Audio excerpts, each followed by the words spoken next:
इमामी ने हाल ही में डर्मीकूल ब्रांड का अधिग्रहण किया है और इसको लेकर हमारी सहयोगी विनी मोतीवाला ने इमामी के NH भंसाली से खास बातचीत की।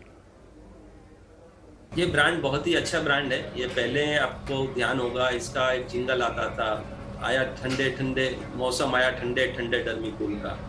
ये पारस के समय से, and it is a very very strong brand from the older days.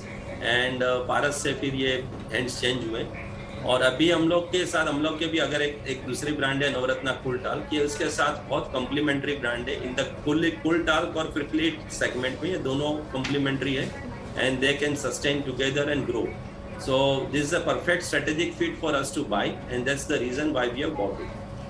और इसका ग्रोथ भी हम लोग समझते हैं कि गोइंग फॉरवर्ड ये, क्योंकि समर्स तो अच्छे रहेंगे ही, आगे में भी हार्श होते जा रहे हैं, टेम्परेचर सोरिंग होते हैं, तो अभी जब कोविड नॉर्मलाइज हो रहा है तो उसके बाद इसका ग्रोथ भी आगे के समय में अच्छा आएगा। ये पहले प्री कोविड के लेवल में इसका ग्रोथ भी 10-11% कैटेगरी का आता था।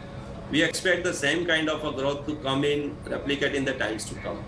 राइट मिस्टर बंसाली, शॉली कैटेगरी की तो आपने बात की है कि 11-12% की ग्रोथ एक्सपेक्ट कर सकते हैं आगे जाते हुए भी, पर लास्ट 2 समर्स, अगर मैं सिर्फ डर्मीकूल की बात करूं तो लास्ट 2 समर्स तो इम्पैक्ट हो चुके थे summer season because of Covid wave, पर आगे जाते हुए अभी इन एब्सोल्यूट टर्म्स अगर मुझे जानना है कि कितना रेवेन्यू आ सकेगा डर्मीकूल से, क्योंकि लास्ट ईयर का तो कंपेयर नहीं कर पाएंगे, तो क्या एक्सपेक्ट कर सकते हैं डर्मीकूल ब्रांड से आपके रेवेन्यू और टॉप लाइन में कितना एडिशन हो सकेगा? देखिए, इसका मार्केट शेयर अभी 20% है और ये ग्रो भी करेगा अच्छे से। It is very difficult to say precisely कि क्या नंबर्स इसका आएगा, लेकिन हम लोग एक्सपेक्ट करते हैं कि इसमें अच्छा ग्रोथ आएगा going forward with the setting in of the summer which is happening. अभी दो we are in the mid of the season, तो हम लोग इस साल में कोई बहुत ज़्यादा चेंजेस नहीं कर रहे हैं अपने डिस्ट्रीब्यूशन में और कहीं भी।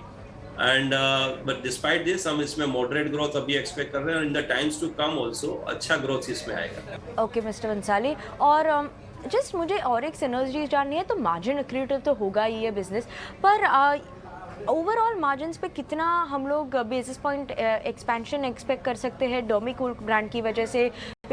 जैसे आपने बताया टॉप लाइन ग्रोथ तो काफ़ी अच्छी एक्सपेक्टेड है, तो मार्जिन्स में क्या एक्सपेक्ट कर सकते हैं अभी?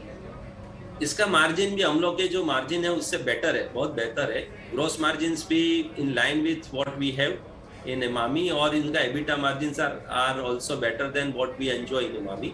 बट इसका जो ओवरऑल जो टर्नओवर है वो 5-7% से ज़्यादा हमारा नहीं है, तो इससे हमारा ओवरऑल एबिटा मार्जिन में कितना कंट्रीब्यूशन आएगा वो बताना मुश्किल है, because there would be other factors also in terms of marketing investments of this brand and also the other brands also. So it's in terms of the overall business, it's not that big a brand which would make a substantial difference to the EBITDA margin. Right. And अगर हम लोग बात करें presence की, ये दोनों brand की complementary brands है डर्मीकूल और नवरत्न, तो ऐसे कोई एरियाज है जहाँ पे स्पेसिफिकली डर्मीकूल का प्रेजेंस है जो फर्दर एड करेगा, क्योंकि कॉम्प्लीमेंट्री हो जाएगा आपके लिए तो ये दोनों ब्रांड्स, तो कैसे फर्दर ये सपोर्ट करेगा ओवरऑल आपके डिस्ट्रीब्यूशन को दोनों ब्रांड्स की वजह से, दोनों के प्रेजेंस के हिसाब से? तो इसमें we are working on this. In fact इसीलिए अभी जो इनका डिस्ट्रीब्यूशन है, जो सेलर का distribution, we are using that only currently, and we are working on how do we integrate this with the overall distribution in the next season.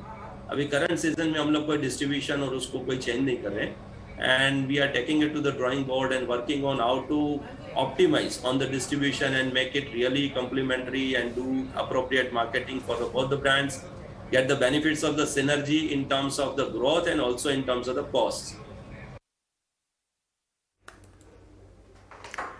अमेरिकी multinational delivery company FedEx ने